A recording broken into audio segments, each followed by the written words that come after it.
इस्लामपूरचं नाव ईश्वरपूर केल्यानंतर आमदार गोपीचंद पडळकर यांनी पुन्हा जयंत पाटील यांना डिवचले। त्यांनी राज्य सरकारने इस्लामपूरचं नाव बदलून ईश्वरपूर करण्यास मंजुरी देत तो प्रस्ताव केंद्राकडे पाठवला, पण आता काही लोकांची झोप उडाली आहे। ते मला न विचारता हे नाव कसे काय बदललं असा सवाल करतायत।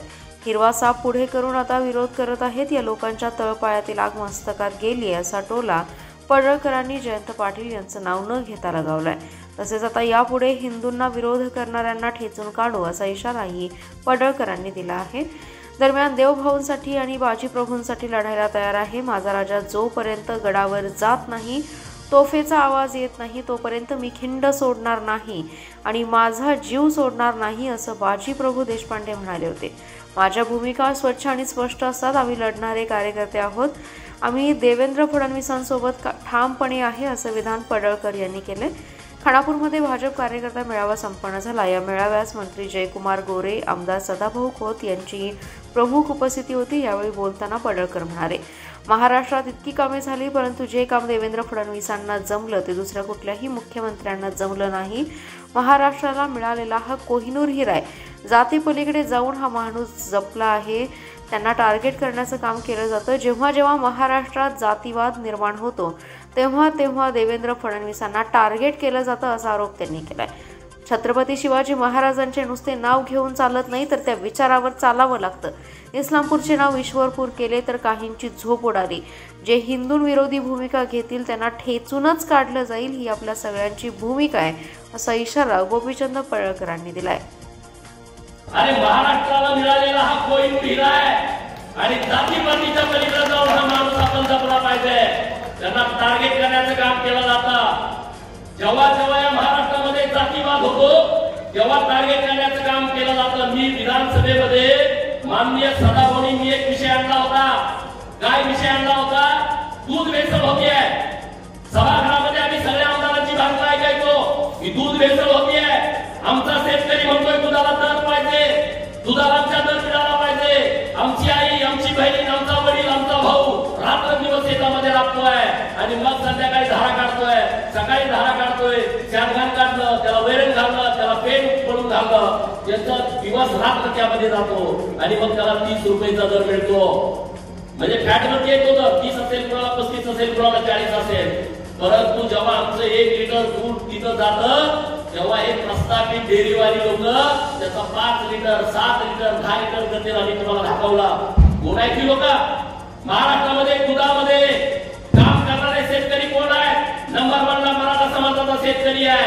शेतकऱ्याला जात नसते, परंतु मी त्या शेतकऱ्यांना सांगू इच्छितो, अरे या सगळ्या शेतकऱ्यांचं नुकसान कोण करताय? कुणाच्या डेऱ्याच्या महाराष्ट्रामध्ये? या प्रस्थापितांच्या डेऱ्या आहेत। एक टँकर गेला का त्याचा 2 टँकर करणं, एक टँकर दूध गेलं का त्याचा 3 टँकर करणं। कसा दर मिळणार शेतकऱ्याला? कोण नुकसान करताय? तुमचं सरकार करताय? सरकार नुकसान तुमचं करत नाही।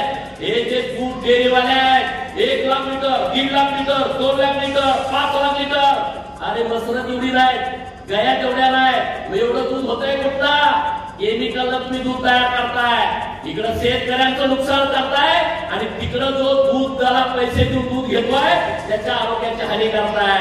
या सगळ्या विषयाकडे तुम्ही आम्ही बघण्याची आवश्यकता आहे। तुम्ही आम्ही बघा, जय भाऊ माझी विनंती आहे, मी 2 मिनिटं बोलतो। भाऊ तुमच्याकडे इतकं मोठं खातं आलंय आणि गावगाडा सुजलाम सुफलाम करण्याची जबाबदारी मोठी तुमच्याकडे आली आहे। आणि मी तुम्हाला 2-3 वेळा बोललो, तो विषय तुम्ही मनावरती घ्या।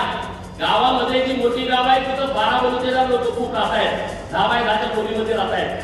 3री पिढी गेली, 4थी पिढी गेली, त्यांचं घर मोठं झालं नाही आणि त्यांना अंगण नाही। एखादा लग्नाचा कार्यक्रम करायचा तर त्याच्याला 50,000 1 लाख रुपये मंगल कार्याला द्यायला नाहीत।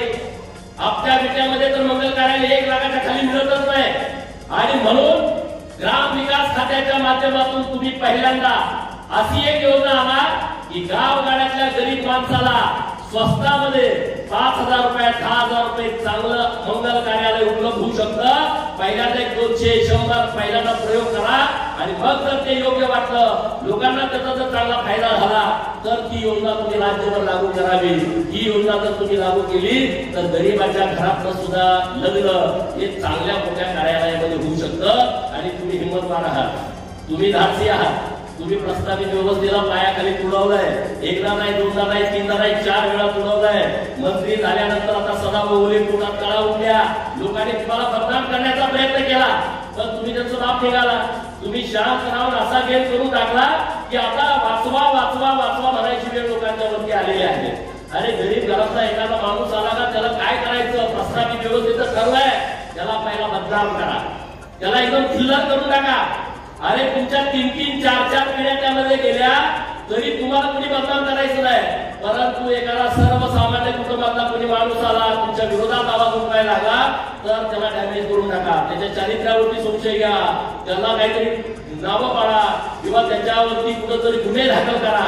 अशा पद्धतीचे प्रकार सुरू राहत आहेत. भाऊ, आम्ही तुमच्या पाठीमागे ठामपणे उभे आहोत. आम्ही काही फार मोठे गुन्हे अशातला भाग नाही. देवाबाबत सक्षमपणे तुमच्या बरोबर आहे. सदाभाऊ असतील, मी असेल, आम्ही तुमच्या बाजूनं कायमस्वरूपी कधी कसलाही प्रसंग येऊ द्या, आम्ही तुमच्या सोबत ठामपणे उभा आहे. तुम्ही पुढे जाण्याची गरज नाही. आम्ही साठी सपोर्ट करू. देवाभाऊसाठी तर आम्ही भाजी प्रभू सांगतो लढायला आम्ही तयार आहे. जोपर्यंत बाजी प्रभू देशपांडे म्हणले, माझा राजा जोपर्यंत गडावरती जात नाही, छत्रपती शिवाजी महाराज जोपर्यंत गडावरती जात नाही आणि तोफेचा आवाज माझ्या कानावरती येत नाही, तोपर्यंत मी खिंड सोडणार नाही आणि तोपर्यंत मी माझा जीव सोडणार नाही. अशाचे लढणारे कार्यकर्ते आहोत आम्ही. तुमच्या सोबत ठामपणे आहे, देवाभाऊच्या सोबत ठामपणे आहे. काय लोकांना वाटत असेल गोपीचंद असा बोलतो, गोपीचंद तसा बोलतो, आज मी त्या विषयावर काही